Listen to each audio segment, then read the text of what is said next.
Hey everybody, welcome back to the farm. We haven't been posting a lot because we've been busy doing stuff, and I just wanted to give you a few updates on some of the things we have going on. So let me start with inside the house. We have our new round of seedlings going on, and you can see the snail rolls are just epic. They're epic. And I have one back there. I started later, epic. I reseeded those trays that did not come up. Barely anything is coming up again. We've also been freeze drying eggs, scrambled eggs, raw eggs, and getting them on the shelf. But let me take you outside and show you what else we got going on. In here, we have the stackables that I wasn't too crazy about, and I've got them all planted with lettuce, protected from the chickens. We planted our onions. We added these two little compost bins. We got them for $10 off Marketplace for the two. We ended up getting 2 stock tanks at an auction. So we filled them with compost, etc., and added more onions. So we have 3 onion beds. So we're real excited about that. Let me show you the tote that we got with the hail protection and show you what we planted in there. So in here we have several rows of carrots and radishes. And then let me take you over to the garden and show you what we have there. In the garden we have 2 rows of potatoes, and the row closest to us, we had something dig up all of our seed potatoes and eat them or take them away. So that's why we have a trap there, and we did sprinkle it with cayenne, which was recommended to me by a friend. And then along here and that short wall back there, we have peas, so we'll see when they come up. But let me show you the tomatoes. The tomatoes are massive and blooming, and I've got everything around it because the chickens keep trying to eat them and jump up. And we're trying to get these out in the greenhouse. We started hardening them off, even though we have over a month or more to worry with frost. I started to harden them off, and then we had some really cold temps during the days, so I stopped. So now we're back to hardening them off so we can get them in the greenhouse. Let me take you to the garage and show you the meat chickens. So here are our Cornish cross meat birds, and we've got 29 of them, and they are 2 weeks old as of tomorrow. But let me show you what else we got. These are the American breasts, and these are also going to be for meat.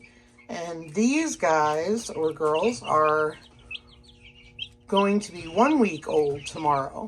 So you can see the difference. They're obviously going to be a much smaller bird than the Cornish cross, and that's okay.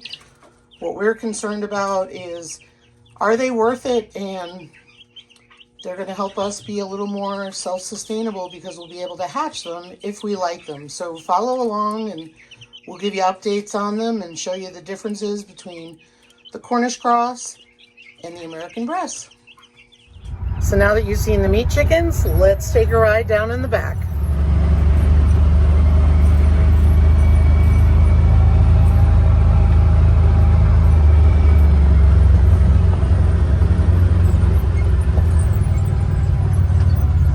So the other thing we've been up to is cutting trees.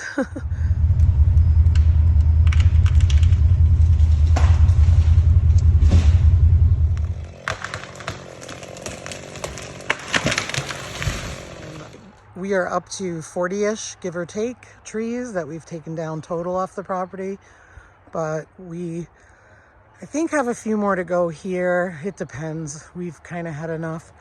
And then today we are working on the meat bird pens that we smashed with the tree and getting that fixed because the Cornish cross are running out of room, so we need to get them in there. The girls are laying up there in the sun, and hopefully soon they'll start to get grass, but it's greening up here, and the beauty of it is we'll be able to rotate them out here. And we got the meat bird pens all fixed up. good enough. They only get used once a year.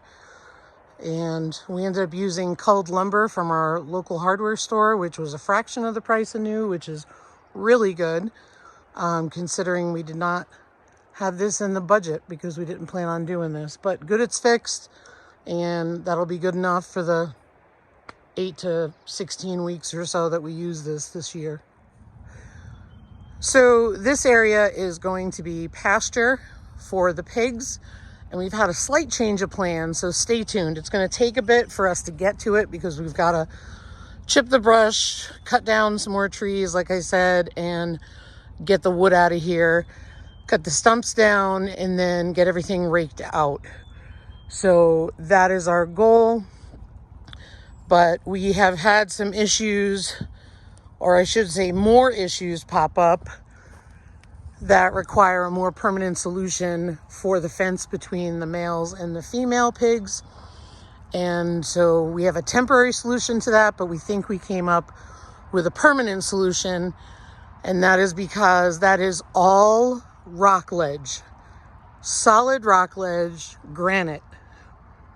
And that's the problem that we're having. And with the erosion, we cannot get any more posts in the ground. We cannot get them in deep enough, but we think we have a good idea, so stay tuned and I will keep you updated on that. So let me take you over to the little meat pig area and show you what we're doing there.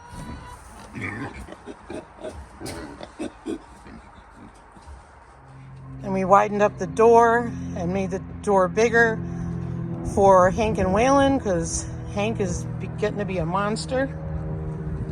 He's over here. Bless you. And there's Waylon. Waylon's doing good. Also, if you've seen our winter videos or winter preparation videos, we put feed bags, carpet on the doors, all that kind of stuff to give extra protection against winter weather, especially when the temps get extreme. We have removed all of that on the barns, which is good. We also removed the chicken wire that was here, and we got the pen straightened up a bit since a tree unfortunately had hit that as well. Let me come over here. There's Norman. Hi, Norman. Hi, Grant. Hi, Grant. And so we have removed all the stuff off their bedding as well. That means Grant is happy to see us in pig. Hi, buddy. Look at that snout. Him and Norman are getting along really well. And it'll be nice when everything greens up because we'll be able to give these two pastures a rest, which will be good. So we're just waiting for grass to grow up everywhere else. And then over here, we have the girls. We've removed everything off their barns. And here's Eleanor. Hopefully Eleanor is pregnant. We did not witness anything, but we're hopeful. And the same with Fiona. Hey, Fiona.